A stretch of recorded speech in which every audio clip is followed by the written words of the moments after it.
Vote कसलाई हाल्नु पर्यो ल भन्नुहोस् त दाइ। माओवादीलाई। भोट माओवादीलाई भोट किन हाल्नु भयो?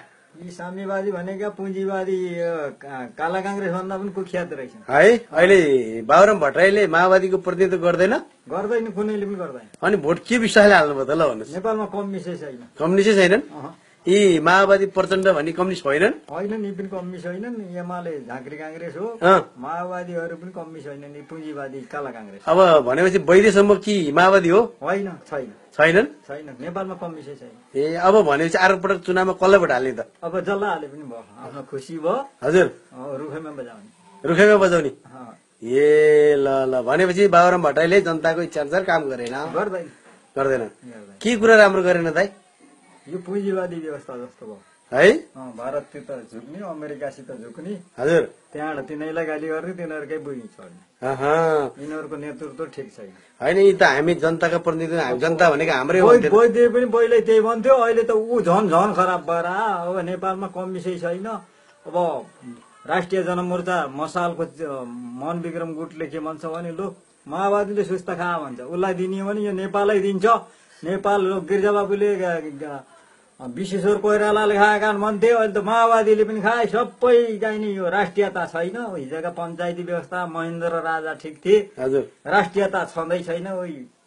पुराना पार्टीमा पञ्चमा एउटा दुईटामा भए मात्र राष्ट्रियता यो कम्युनिस्टमा र कांग्रेसमा छैन।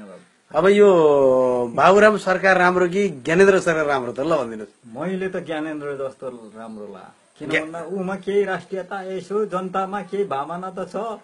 राजा नभएसम्म त नेदरल्यान्ड तपाईँ चाहिने जानुभयो, चाहिने बेलायतमा राजा छ, डेनमार्कमा राजा छ। राजा भएको मुलुकमा पनि समाजवाद, राजतन्त्र समाजवाद भनेको हामीले इतिहास विश्वेश्वर कोइरालाबाट पनि पाएको हो। राजै नभएका देशमा गणतन्त्र भनिएको छैन। यो बहुला गणतन्त्र चाहिएको छैन। राजा सम्मको प्रजातान्त्रिक समाजवाद, राजतन्त्रको चाहिएको छ। भनेपछि योभन्दा अगाडि तपाईँले बाबुराम भट्टराईको सरकारलाई भोट हाल्नुभयो, यसले केही पनि गरेन। यसले केही पनि गरेन। अब बरु यो भन्दा त बरु ज्ञानेन्द्र नै ठिक हो।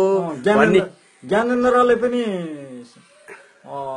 समाजवाद भनिया छन्। अब कमल थापाले पनि समाजवाद भनिया छन्। जस्तै विश्वेश्वर कोइरालाको समाजवाद, प्रजातान्त्रिक समाजवाद भनेको एउटा राम्रो व्याख्या हो। अब गिरिजाबाबुले त्यो प्रजातान्त्रिक समाजवाद पनि खाएको छ। अब बिपीको समाजवादमा हामी पुग्ने लक्ष्य जानुपर्छ भन्ने जस्तो मलाई लाग्छ। अब बाबुराम भट्टराई त भारतीय एजेन्डाको एउटा रको एजेन्डा रहेछ। मनमोहन सिंहको एउटा त्यो मनमोहन सिंह, डाक्टर मनमोहन सिंह भारत प्रधानमन्त्री प्राइम मिनिस्टरको एउटा चेलो भएको हुनाले उसले रिमोट उसका हात आँछ, छोड भने छोड्छ, नत्र छोड्दैन। अब यस्ताको के भर भयो? लो कांग्रेसले नदिनाला बेचे भन्थे, उसले त जे पनि गर्ने भयो। अब यो देशमा त केही पनि हुने होला छैन। त्यसो भने अब अर्को पटक बरु रुखलाई भोट हालिन्छ, माओवादी हालिन्छ। म त हिजै नै भनेको थिएँ, म त विश्वेश्वर कोइरालासँग ढाकामा चाहिने भने हो समाजवादतिर लम्किने भनेको होइन सर। तपाईँका उत्तरी धादिङमा त लुटपिट गरे, कालो कांग्रेस पस्यो भन्छ नि स्याङ्जा भनेको। मेरो भाइ नै त्यस्तै कार्यकर्ता, त्यस्तै समाजवादमा गएपछि त एउटा बुढी भैँसी पालेर खाने हो बाबु। त्यसमा माउसुतुङले गरेको जस्तै व्यवहार, कालो मासको जस्तो ल्याउने हो। तर यो लडेर जनता मारेर त हुँदैन है भन्नुभएको थियो विश्वेश्वर कोइरालाको। त्यसको नेतृत्वमा हामी जान सक्छौँ। माओवादी भए पनि खाओवादी भए पनि हाम्रो त्यो पहल हो। अब बाबुराम भट्टराईको पनि हामीले हेरियो, वैद्य झन खराब छ। अब त्यसको कामै नगर्नुहोस्। हामीले राम्रो भनेको मान्छे त खराब भयो भने अरूलाई कसलाई विश्लेषण गर्ने? भनेपछि अब पक्का छ, अब आउने चुनावमा बाबुराम भट्टराईलाई भोट हालिन्न। अब रुखै हो। नेपालमा राजतन्त्रको समाजवाद चाहिन्छ भन्ने कुरो स्पष्ट कुरो जनताले बुझ्दै गयो। यो समाजवाद, राजतन्त्रको समाजवादमा नेपाली कांग्रेस स्पष्ट हुन सक्यो भने समाजवाद एउटा राम्रो खुड्किल्लामा जान्छ जस्तो लाग्छ। अब यसबाट पार हुनुपर्छ।